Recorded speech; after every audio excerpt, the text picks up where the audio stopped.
Magic Boomer Book Club Chapter 4, Card Relationships. Next on Eternal Durdles. Primo appreciation goes out to all of our Durdle maniacs that support us on Patreon.com. Without these people, we would not be able to afford to make the show and upgrade it the way we have been doing the last couple of months. Please, if you can support us, go to Patreon.com/EternalDurdles. Hello and welcome to Eternal Durdles. I'm your host, Zach Clark, and with me as always, Phil Blackman. Phil, how's it going, man? Bro, I don't understand what cards do with each other. How does this work? How do cards have relations with each other? How do cards have relations? Yeah, so Chapter 4 of Deep Magic, Advanced Strategies for Experienced Players of Magic the Gathering. We're on Chapter 4 now. If you haven't seen the other chapters, go ahead and feel free to go back in this playlist. We've got a playlist for you, and you can see chapters 1, 2, and 3. As well, if you go to our Discord, shout out to our Discord community, we have compiled chapter 4 in a PDF for you, so you can check that out if you want. If you want to get the whole book, you can buy this on Amazon to support the guys who wrote it 30-ish years ago. And let's get to it, Phil.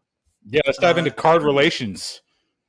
Yeah, so I think, again, I always like to just kind of like look at the first paragraph of each chapter and kind of find what they're breaking down, right? And so this one's right off the bat. It says, beginning Magic players often make the mistake of constructing decks by taking all of what they consider to be their best cards and putting them in a stack.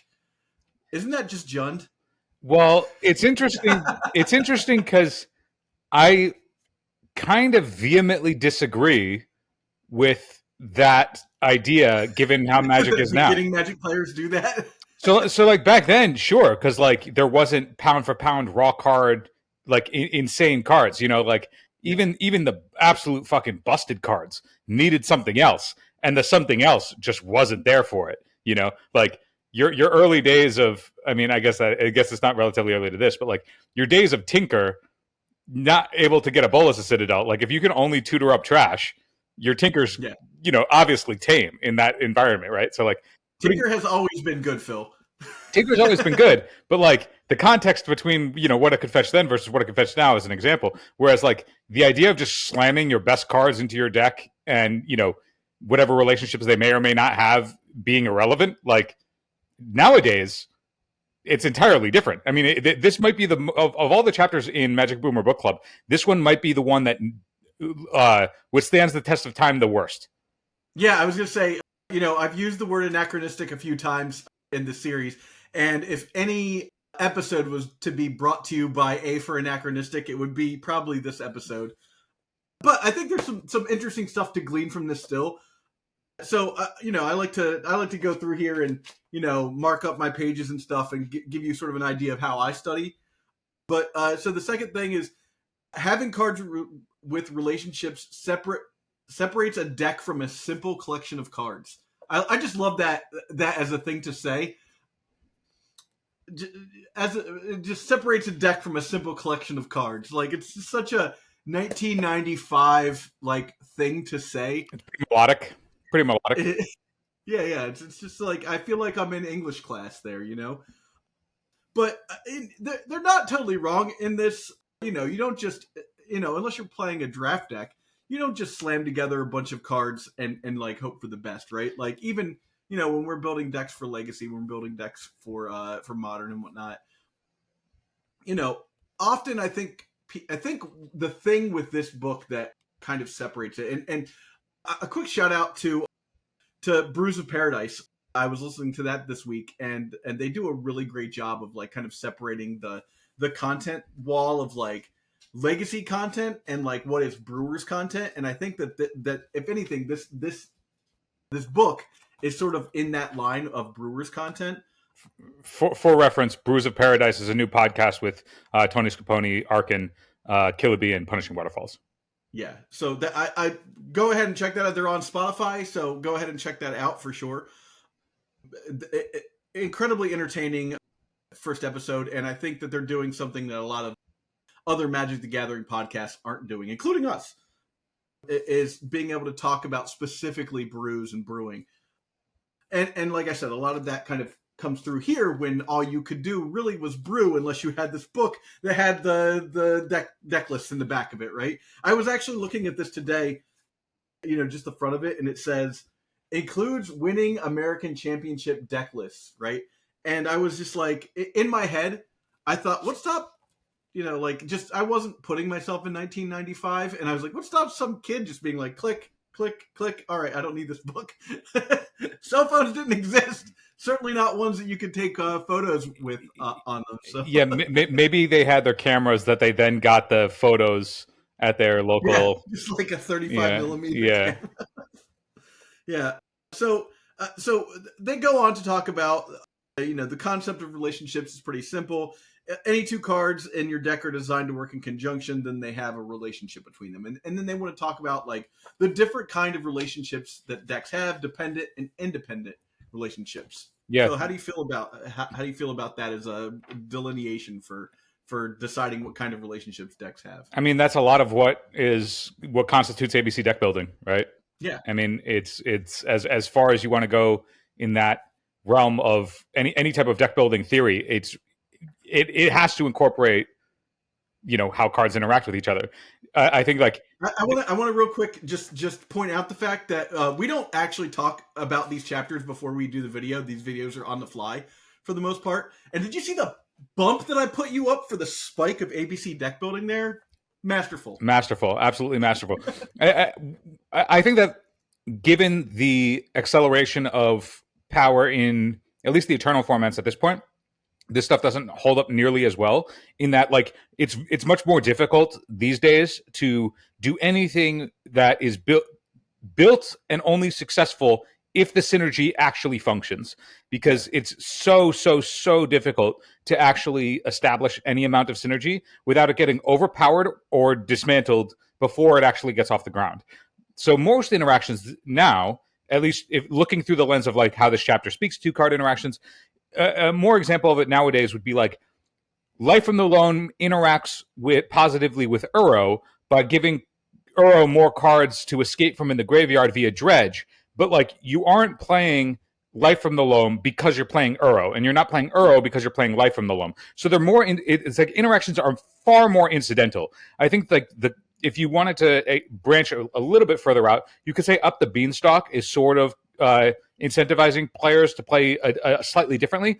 But again, that didn't just draw the card when it came to play, I would say yes. Well, that's where like this sort of idea of card interactions sort of falls off, because even in WotC's designs, they've sort of removed that as something at all within deck building constraints. So like, for example, it's like if Up the Beanstalk didn't draw the card, then you have to do it. You have to commit some amount of resources and tension, and then hopefully you will pay it off by, if you were to convert 2 5+ mana spells within the game, you just had a 2 mana divination, which by all metrics before 2018 was a hell of a rate, right? Like if we were playing Night's Whisper, of course. We were playing, Night's Whisper was like somewhat playable, but like even then it was like tough to play because of the just paying 2 life drawback, or because it was in black. But now, since it replaces itself automatically, it doesn't even matter if you do pay it off. Like the second you pay it off once with any spell, you've already got a 2 mana divination. Yeah. You're already up. So there's no cost there. So like the idea of looking for card relationships, at most what it's doing is like, okay, I'll play Leyline Binding instead of whatever other removal suite I was going to run, because it has the parallel to Up the Beanstalk. That's not necessarily to say that you wouldn't play Leyline Binding in some capacity anyway, because if the format, which moved over into Leyline of the Void and the One Ring and like other tough stuff where like Prismatic Ending may not touch those cards as easily, and Leyline Binding does, and you already are in 4 colors anyway, so it's kind of free. So like there isn't really much work to have to get to that point, but it's an example of like, at least it's an example of a card interaction that's informing a choice. But it's much less of an investment than what this chapter is discussing. Now, that's not to say that like the stuff that's discussed in this chapter isn't valuable. It most certainly is, at least from the standpoint of like looking at when you are assessing how you're coming up with a certain archetype, like what we were talking about a little while ago with Acast. And this has come up a couple times, but we were talking about, Urza Lord High Artificer as a mirror breaker. And I think like you get to Urza Lord High Artificer when you recognize the pattern that the mirror values, and then you're thinking, okay, what are the pieces that would synergize with this, and the interaction that Urza has with all of your other artifacts, and to like, and also just breaking the parity of Urza Saga constructs. Like that's a meaningful piece that like you would. The thought process behind getting to that choice is what's discussed in this chapter. Yeah, what Urza really does for that deck is Urza is a 4-mana thought monitor every turn. Right? Like he costs 4 mana, and then all of a sudden every one of your artifacts is producing 5 mana, and you're basically going to end up drawing 2 extra cards every turn once you get to a certain point. Yeah, it's just an example of like, now is that something that's going to like bust open a format? No, but is it a choice that is informed by the theory behind what is discussed in this chapter? 100%. Yeah. So one of the things that I think is interesting and worth kind of pointing out is sort of like, when they're talking about independent and dependent relationships, is to kind of point out the cards that they were talking about then versus something similar now. So dependent's the easiest one for me to kind of wrap my head around. We can read about the relationships real fast. I'll give the quick rundown of what they're saying here. Relationships can further break down into 2 categories: dependent and independent relationships. Independent relationship, each of the cards in the relationship is useful on its own.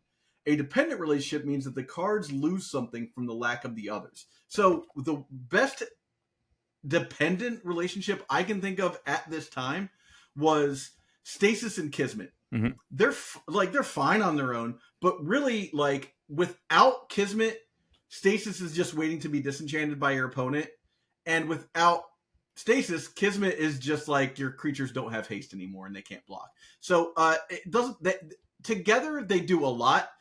Independently, they don't do enough to be like, I'm just going to throw this into every deck, right? That line is quintessential. What we were just talking about how design has changed, where the independent relationship of like something being now Kismet would draw you a card as well. Right? Well, that's what I mean. It's like they've removed the barrier of that necessity, right? Like the interaction, all the cards that are playable nowadays don't have any of those limitations at all, and that's just a difference of design in the last X full of years. So I mean, it's a really not to harp on that over and over again, but it is the clear distinction that this book had no way to possibly foretell. It's impossible to foretell that 30 years down the line. But it's one of the areas where when you go through and you do read this book, to keep in mind that like this informed a bunch of deck building for a very long time, up until well into the years that we started playing, and that probably most of us started playing. But there's like edition 2 of this book would come out now, and it would primarily be, in my mind, a rehashing of this entire chapter for the entirety of the book.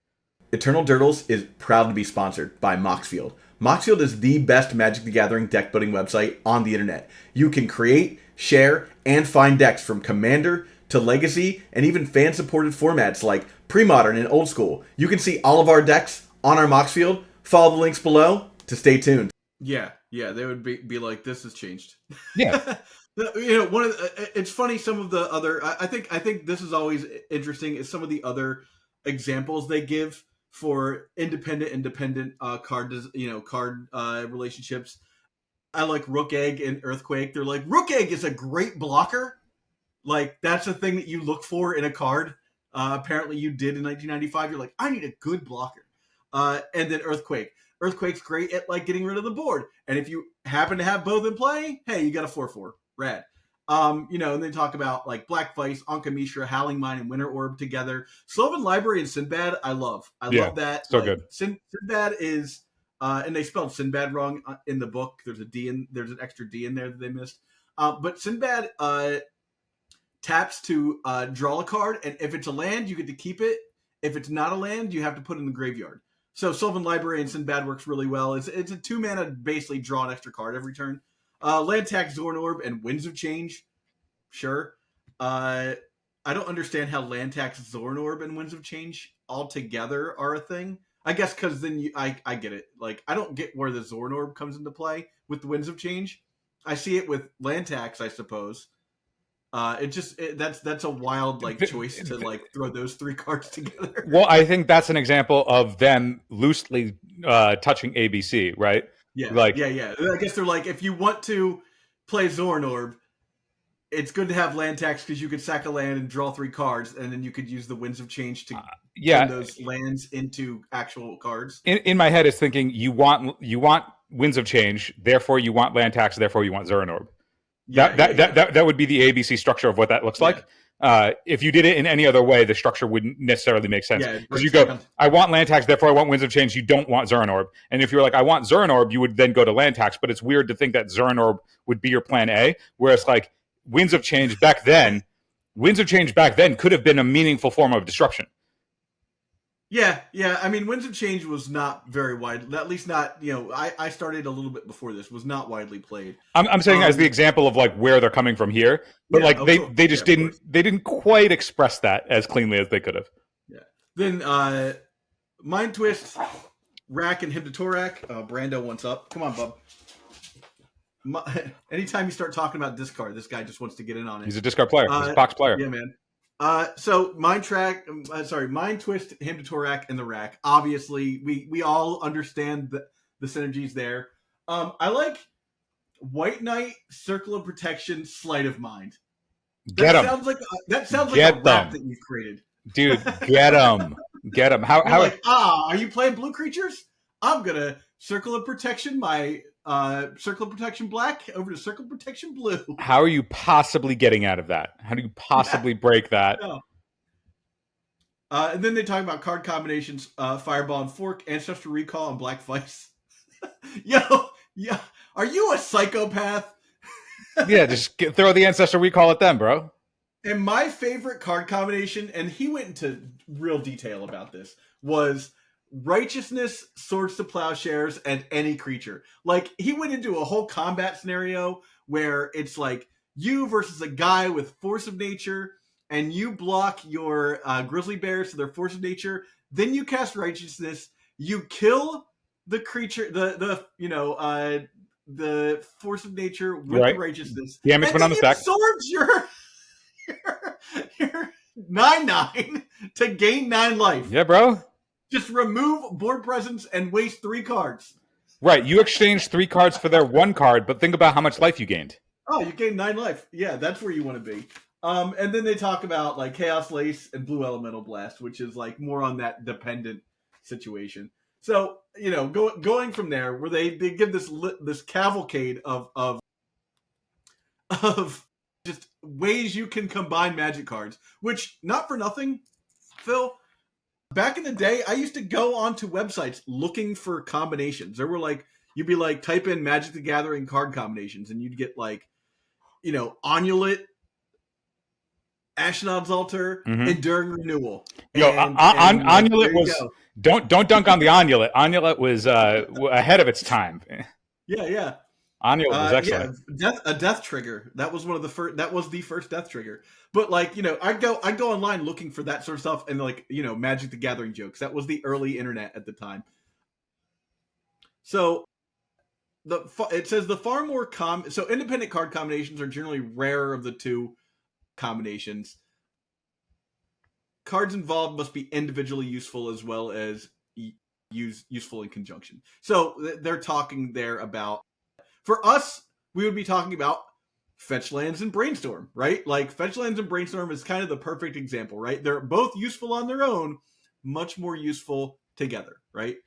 They talk about, this is where they talk about the Righteousness, Swords to Plowshare. Look how far we've come, So good. It's just so good. Look how far we've come. We're brainstorming and fetching lands, and they were like, you could gain 9 life and kill a Force of Nature for the low cost of 3 Magic cards from your hand. Dude, this is back when people are throwing 3 cards with to foil something. This Righteousness line doesn't sound too bad. Yeah. All right. So far more common are the independent combinations, which must be used in conjunction to be particularly effective. They talk about Chaos Lace and Blue Blast. So I think we don't see a lot of that anymore. We don't see a lot like dependent combinations. You don't really build decks around, which is what we kind of said before.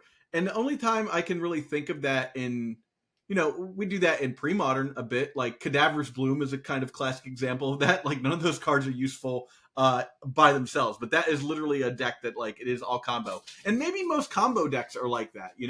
Maybe that's a blind spot for us because we don't really cover combo decks so much. So maybe that's where dependent relationships have kind of moved to. Yeah, you could argue that something like the Leyline of the Void or the Dauthi Voidwalker, or Dauthi Voidwalker is a different case because it's also like a very efficient unblockable beater.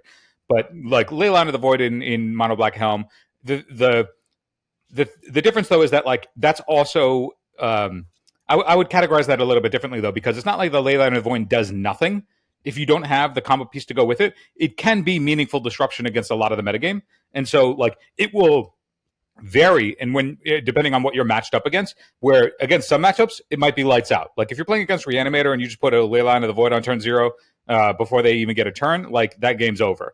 Where if you go up against Initiative, okay, it's a blank piece of cardboard, but like that will vary depending on matchup, and to me it's less so like this doesn't do anything if you don't have the other piece, which that's a lot less. I think the most dependent relationship that still carries over today is Dark Ritual and literally any other Magic card. I think I was about to comment on Dark Ritual because I think Dark Ritual just being in the realm of fast mana, like fast mana plus anything is tough to be like a dependent relationship, right? Yeah. I mean, you could also say that like, okay, lands and spells are dependent relationships. It's like it's a little loose, but like I think that something that could still exists in that space is show and tell. Show and tell, yeah. Show and tell is actually a great example of a dependent relationship. I think show and tell is probably the most notable example of a deck that still exists today that is entirely dependent on one relationship, where or dependent on the relationship that it has within the deck, where if you can fight over one part of the piece, then you can strand the other pieces. So like your Omniscience doesn't do anything if you don't have the show and tell. Your fatties in that deck don't have anything if you don't have the show and tell or the sneak attack, right? So like those two cards in particular, I think are the shining examples of this. Phil, when I was thinking about this and I was leaning on Stasis and Kismet, and I was thinking about what you need now is that redundancy that like you just don't have with those two cards. Like you could run 8 Kismets because Frozen Aether is a card, but Stasis is a one of a kind Magic card, right? Like Stasis is like Lich, except for they created like 2 other cards that are like Lich. Stasis is a card that there's just no other card that does what it does in this game, right? And Static Orb is kind of close, but it doesn't let you leverage the plan that Stasis does. And if we look at a deck, when we're talking about dependent relationships, if we look at a deck like Show and Tell, the redundancy there is the sneak attack, right? Mm-hmm. Like you got Show and Tell, then you've got sneak attack. Those two things, create that redundancy. So when you have those dependent relationships, you really need that like extra 4-card redundancy to really be competitive in Legacy. I think the rule of 8 in math means that you're going to open it nearly guaranteed in your opening hand. So like similarly for sneak attack gears you towards pieces like Emrakul and Grizzlebrand or Atraxa in ways that your sneak attack and Omniscience do not pair well together. But another example of the sneak attack alternative of getting your copies 5 through 8 of Show and Tell have been Eureka. And so like that's in the similar space where it's, again, Eureka doesn't do anything if it doesn't have the payoffs in hand. It literally has no text otherwise.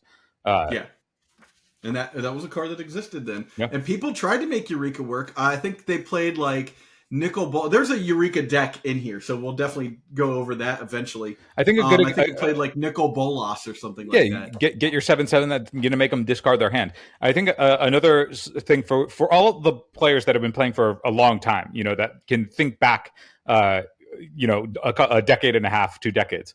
If you think about Enlightened Tutor's value and the since drop off to unplayability, that's the example of getting the additional copies in your deck, right?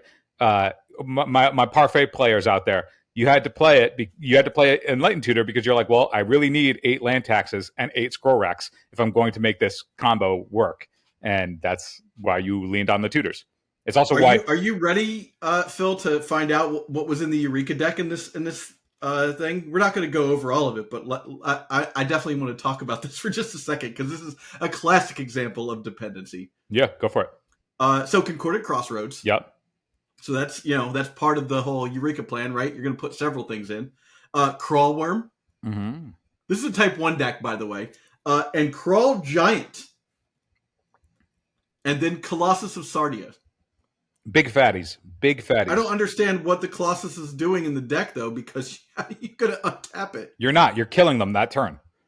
You're putting the Concordant Crossroads in the Eureka. Colossus comes into play tapped, I'm pretty sure. Does it? I'm going to look it up. Looking it up. I am almost positive Colossus comes into play tapped. Looking it up. All right. Yeah, look it up. Colossus of Sardia.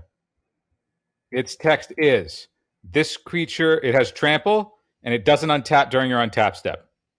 That's it. And then it costs 9 to untap? It costs 9 to untap, and you can only activate that during your upkeep. So the goal is you don't even get to your next upkeep. The game is over. Oh, yeah. Okay. Well, there you go. That makes sense, I suppose. Yo, Concordant Crossroads and Eureka with all these fatties, that's just build your own sneak attack. That is build your own sneak attack, actually. It is. Especially in the context that Colossus does not untap. I love that, like, they were like, well, we need like other fatties. And they were like, well, Crawl Giant is... Like, Crawl Giant has Rampage. It does not have Trample. You know? Like, why not play... Like, I just feel like, why would you play Crawl Giant when Force of Nature exists and is just like a better option in this scenario? Because they're hedging, because your 6 drops are actually castable. Fog? No, your 6 drops are castable. Yeah, your 6...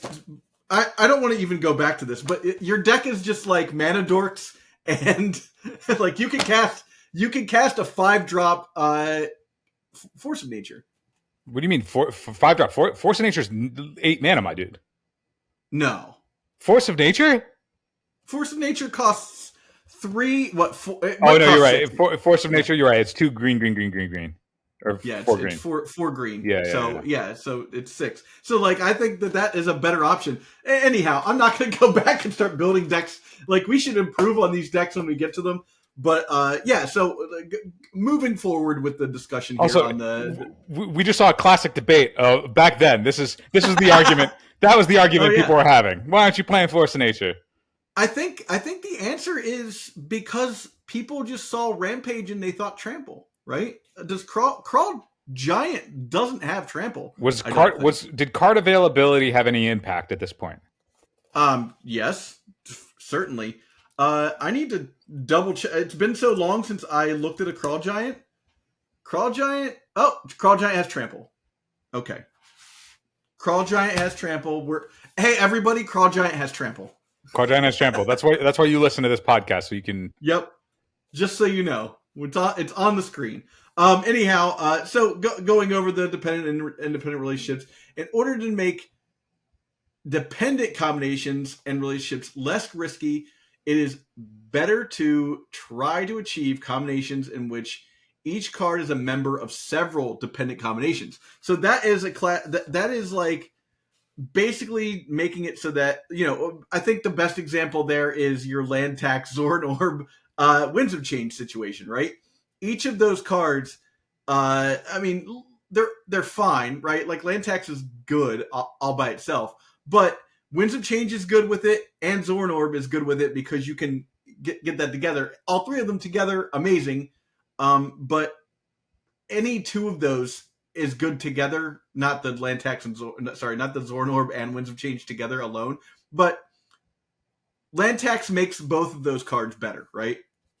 Yes. And so I think that what they're saying there is like try to make sure that if you have cards that are dependent, that they're dependent but dependent on several cards in your deck, as opposed to just one card in your deck, or 4 ofs, obviously. But I think that that's an obvious point now. But I think I think in deck building, like, you know, you got to look at this also. Is this was 101 for Magic the Gathering for a lot of people. For me, it specifically was one, like, how to take your game from being just a guy that throws all his blue cards together in a pile and with 20 lands and goes, well, this is it, to someone who wanted to, like, be a better Magic player. I think, too, one thing to note about this is it isn't necessarily just, you know, combinations of cards or cards in building a combo. It can also mean, at least this is how I interpreted it, as cards that also shore up the weaknesses of another card that you think is worth playing. So a good example of that I've been talking about recently is a lot of people have been asking me about Triumph of St. Catherine now that, like, they want to use it in Up the Beanstalk decks. And I'm pretty confident that at this point, I've cast more Triumph of St. Catherine's than anybody else on the planet. I'll go with that. Yeah. I think I can hold that distinction for a little while until it comes out on Moto and then it's everywhere. But one thing that people have been asking me is, like, you know, where to use Triumph, like, what have you found Triumph to be really strong in? And what I have found is that if it's strong out of the board as a creature plan out of the board in a control deck against certain decks that care about life total, but a card that I would consider something that would work in context of this chapter for Triumph of St. Catherine is literally any other creature, because Triumph of St. Catherine is really, really soft to Swords to Plowshares, right? It's just Tarmogoyf against Swords to Plowshares, and white decks don't give a shit about it. So if you can play anything else to try and swallow up eating that Swords to Plowshares before Triumph of St. Catherine, then Triumph of St. Catherine gets a lot better when their Swords to Plowshares are stressed. So if you can, it's very much similar to, like, that the discussion that we've had on, like, how do you play around Wasteland, or, you know, it's like you can't go halvesies. You either have to, like, overload the Wastelands so that the tax on any of your other lands aren't as steep, or you have to entirely avoid Wasteland so that it's just a moot card against your strategy, right? Yeah. So similarly, if Swords to Plowshares only has one target, it will always be. Do you remember back in the day when Dark Confidant was actually playable, and it was always the Lightning Rod for removal? Always. Yes. Always. If it was the only creature in your deck, then their removal was always better positioned than your Dark Confidants. But if Dark Confidant just ate the removal for whatever your follow-up threat is, your follow-up threat is way better because Dark Confidant's in the deck. Even Tarmogoyf stayed in the game after that. Yeah. Even if it didn't have any actual positive relationship with the creature you're casting, Dark Confidant and Tarmogoyf are a great example. They don't do anything together. Right, like they are disparate when it comes to what they both want to accomplish. Tarmogoyf wants to become a thick fatty and end the game fast, and Dark Confidant wants the game to go long so you can draw more cards. To your argument, Phil, Dark Confidant being in your graveyard certainly helps Tarmogoyf. But yeah, you get the gist of what I'm saying, though, right? Scenario, the lens at which you view the card's relationship is really important. If you're thinking, yes, I need to make this creature better against removal, what do I do? And it can be as simple as I will just play additional creatures. So, like, playing your Esper Sentinel or whatever alongside your Triumph of St. Catherine might actually be beneficial, not because they necessarily work together in any meaningful way, but the Esper Sentinel might demand the removal. Yeah. So they call that bridge theory. That example of, like, having multiple levels of synergy with your deck, and this brings up synergy, which is, for me, it wasn't the first time I heard synergy, but it was the first time I understood what synergy meant. Because the first time I heard synergy, dating myself here, Phil, what do you think the first time I heard synergy was? I'm going to guess the famous line from Dodgeball, where he's like, we're going to take your energy and my energy and make a synergy of our energies. No, it was Jim and the Holograms. That's what she called her earrings. The robot that did the earrings was called Synergy. Also, for anybody in the comments, I don't know if that quote's from Dodgeball. It could be from fucking something. I don't fucking know. Also, Dodgeball came out well after this. Yeah. I saw Dodgeball in the theater. Yeah. Anyhow, Synergy occurs when two cards in the deck form a powerful relationship. So that's kind of what we've been talking about the whole time. Then the addition of another makes the relationship even better. Hey, that's a classic example of Stasis, Kismet, and Black Vice, right? It stops your opponent from putting things into play. Hey, great, like putting things into play and using them, and Stasis keeps them tapped, and Black Vice deals damage because your opponent can't do anything, right? That's a classic 3-card synergy. Yeah, and you can see how they all like branch together, right? Like Yeah. also Black Flash worked well under the stasis because you also needed something that was cheap. Yeah, You you know, needed to be able to. Yeah, you you needed to needed cast something that something yeah. cheap. You needed a turn one thing to do. And then I guess other good like synergy situations would be like squander resources, cadaverous bloom, drain life, Mhm. right? Prosperity.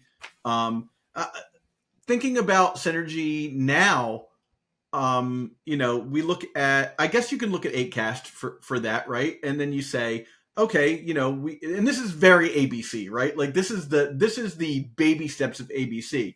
I want to play Urza's Saga, therefore I want Ancient Tomb, and therefore I want 1-drops that like fit into the deck for Urza Saga, I right? think Like, it's slightly different. Yeah, it's like if yeah, you think I want Ancient Tomb, therefore I want Urza Saga, therefore I want the Urza Saga package.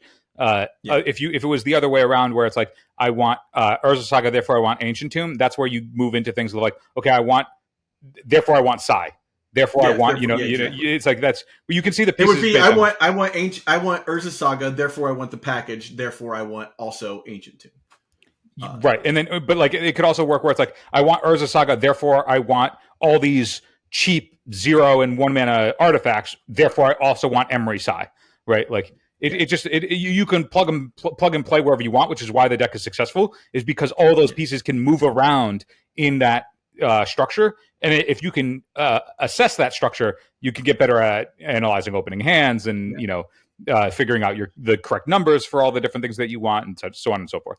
But like yeah. another Seeing the synergy in your opening hand, as it were, right? a good example that like also can move a cards in and out, like where cards can seamlessly move in and out, and it can extend. Is you can go, I want Patchwork Automaton, therefore I want Ancient Tomb, therefore I want Urza Saga. You could also go, I think Yeah, Urza Saga is really powerful because of the speed, so I want Urza Saga, therefore I want Patchwork Automaton, therefore I want all these cheap artifacts, therefore I want Urza Saga, and it can extend. But like the further that you can extend all those pieces, it seems like it can just it keeps going yeah. all the It's way. Ouroboros. Right, Yeah, but really, what it like will ultimately happen because your resources are going to be limited is that you can look at a hand, and if you go, these pieces don't necessarily line up well together, in that like you're not going, I want Patchwork Automaton, therefore I want Psy, right?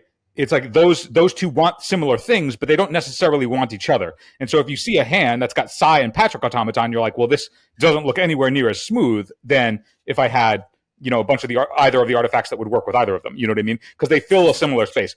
I want Ancient Tomb, therefore I want Psy. I want Ancient Tomb, therefore I want Patchwork Automaton. They fill the same slot. yeah.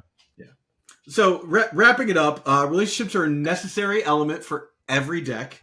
Wow. Um, I, I can mostly agree with that. The relationships simply add power to each card that they would not possess on their own. Of course, the final sentence is great to me. Thus, by including relationships in our decks and trying to make them as synergistic as possible, we can make each card worth more than it seems at face value. It's not the decks you play; it's the friends you make along the way. Yeah. Yeah. So that was chapter 4, card relationships. Coming up next, chapter 5, card economy, and I think this is going to be the chapter that like we really bite down on. And I think what after that, there's a little bit. This is a longer chapter too. It's no, I guess it's not that long. It's only 3 or 4 pages. We've got like 3 more chapters after this, or 4 more chapters after this, and then it's on to talking about the decks and stuff like that. So again, if you've been liking this content and you want to continue to support us, you can check us out on Patreon.com. You can like, subscribe, comment that you like these videos, that sort of stuff. Share them. Be a hero. That's what I've got for you this week. Thank you everybody for watching, and have a great day. Here's that playlist with the rest of Deep Magic. You can check out all that playlist. It's got everything up to this chapter. And if you love this kind of content, please think about supporting us on Patreon.com. Patreon.com/Eternal Durdles.